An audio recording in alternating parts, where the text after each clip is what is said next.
Okay, Q&A number 5 for the occasion of 69k subs. Here we go. So the first question we have here is about what type of games would benefit from a Dead Island 2 like core system. So I think it began pretty great, zombie game is just perfect for that and it has been very well executed, but I don't think that necessarily every gore game should have this kind of a system.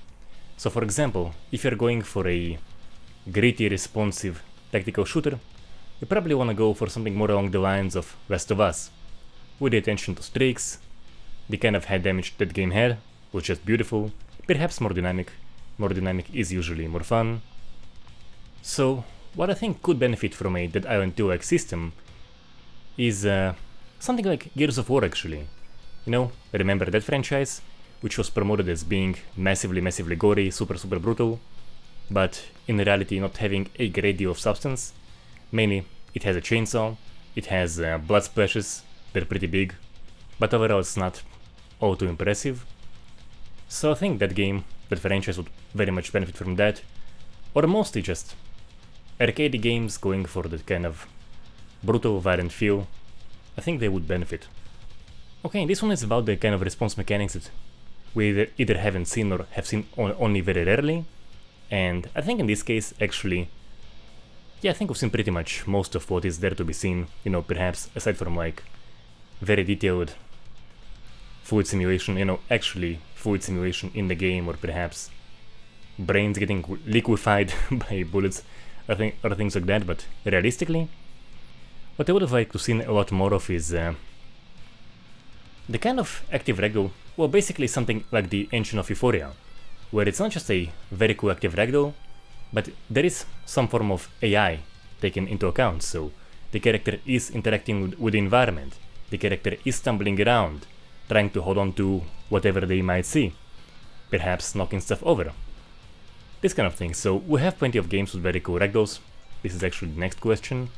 So, like around Branch, very recently I just reviewed Tripang 2 and the ragdolls there are very fun. But I think I would really like to see more of the stumbling around and, let's say, intelligently interacting with the environment. Basically a more advanced active ragdoll, so to speak, kind of a blend of animations with physics and all of that as a response to taking damage. Okay, this one is about top destruction games, and Red Faction Guerrilla is definitely so. I would say my personal top would have been Red Faction Guerrilla with Teardown, and now you have several combat modes for Teardown, so it's not just the sandbox experience and just blowing stuff up. You do actually have combat in it. It isn't, gameplay masterpiece, but it is quite fun and, well, very unique experience in that kind of responsive environment. So Red Faction Guerrilla, Teardown, and I think the finals is also quite promising. As I mentioned, it has some issues, so particularly I've encountered the hotspots, basically the objective being in the one of the only areas which aren't very responsive, so I found that to be pretty strange. So all of the actions happening where stuff is static, but other than that I've been very impressed by the mechanics in the finals, and seeing all of that be synchronized in between the players, and the kind of moments it can deliver when you actually do have the objective in the responsive locations. Okay, so this question is about my favorite aspect in terms of character responses, and I think that any game that does any aspect particularly well and does the other ones in an at least somewhat decent manner is gonna feel really good, but I'll kind of reframe it to which aspect I think can perhaps almost alone carry a game in terms of gore, so to speak, and I think it has to be the environment aspect. The blood spilling, the gibs, the bits and pieces, and of course a great aftermath with all of those. So for example, Brutal Doom, you have the Brutal Doom level of detail in sprites, by the damage there. You can see Sergeant Mark IV did basically the best he could within that art style, and it is what it is. Animation wise also, there's only so much you can do in that, but the environment aspect, the blood spilling, the chunks, the bits and pieces, it's just very, very massively impressive, and that alone basically sold me on it, so to speak. Also, another example would be Strafe, if you remember that game. So there the body damage was very, very poor. Absolutely poor. Animation-wise, you just have a ragdoll. But the blood spitting was quite detailed. The aftermaths were great. You had some chunks, bits and pieces. So yeah, like it felt quite satisfying, despite being very lacking in terms of body damage and animations. So yeah, I do think that environment, if executed very well, can in some cases carry a gore system, so to speak. Okay, so this one is about a wow moment when it comes to gameplay mechanics. And yeah, I do actually have one like that, so I do recall very, very many years ago, I was shooting an M16, a real one, and and as I'm shooting it in the range, I think like, at that moment, at the time, I think, no game really delivers that kind of feel, so we had Arma, I think we even had Arma 3 back then, if I recall correctly. I think like, even that, it doesn't feel like shooting a real gun. And no game that I could think of quite felt quite as good in that aspect. And then I discovered Insurgency 1, not the mod, but the first Source game, and when I first shot those AKs, man, like, that felt so cool. So when it comes to not gore or destruction, basically a different kind of response mechanic.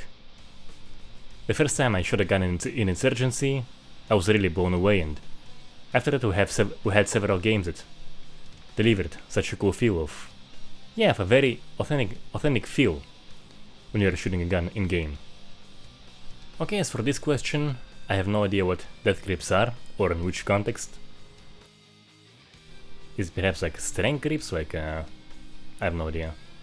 And as for klezmer music, so basically, actually kind of a fun fact, so a few years back I was supposed to be the bass player in a religious wedding band. So a guy I knew, there's a guy I know who is just a great singer. Seriously, he has a great voice, he can control it very well, and he goes up and says, hey, you wanna like play bass? I'm making this religious wedding band. Yeah, dude, absolutely, I was very much down for it. He's a good dude, got a great voice, so I was absolutely in. But then yeah, it kind of like didn't happen because some of the other folks just weren't very committed. So the keyboard player was just a basically musical genius.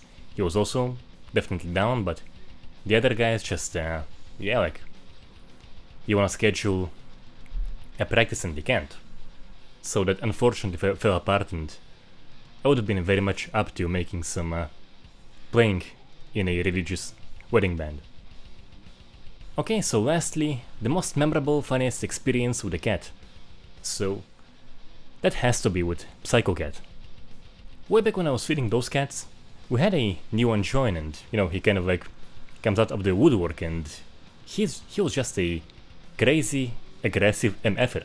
Like seriously, so he would just attack the other cats, like if someone goes by him, he'd try to scratch it. As I'm putting food to this MFer, he's trying to scratch my hand. So, needless to say, I wasn't very liking him very much. So yeah, I kind of enjoyed messing with him, putting on basically armoring my hand with several gloves and trying to pet him. Of course, it would piss him off, he would hiss and scratch at me. Sometimes hiss back at him, because why not? But over time you actually kind of realize that in a very strange way this cat is actually kind of harmless, He wasn't aggressively attacking the cats, because there were some other cats that were like legitimately basically in for the kill. Like perhaps if I didn't separate, he'd probably kill the poor kitty. But this guy wasn't, he was just like kind of a weirdo. But then you actually kind of realize that he loves you in his very own strange way. So you are calling the cats and he's like sprinting like crazy, and he comes there, he rubs against your legs, he's like showing signs of being very happy to see you. Even more so than the nicer ones. And he isn't just coming, eating and kind of like feed me and F off. Now he's enjoying being around. And he has his own very strange way of showing affection. But yeah, I can see that cat loves you. He's just a weirdo.